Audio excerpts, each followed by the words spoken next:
Di media sosial Telegram pada Senin 30 Januari 2023, beredar sebuah rekaman yang menunjukkan detik-detik tank militer Rusia menerobos pertahanan musuh di kawasan Ugledar.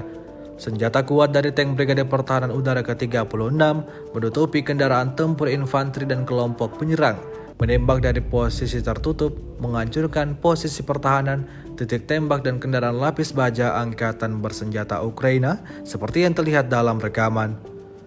Tentara dengan kontrol Kapten Mavich yang tak tergantikan mengoreksi tembakan target. Selama penyerangan, diketahui militer Rusia berhasil melumpuhkan musuh dari satu posisi ke posisi yang lain.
Rusia melaporkan secara total 381 pesawat Ukraina, 204 helikopter, 2.980 kendaraan udara tak berawak, 402 sistem rudal anti pesawat dieliminir sejak awal operasi khusus.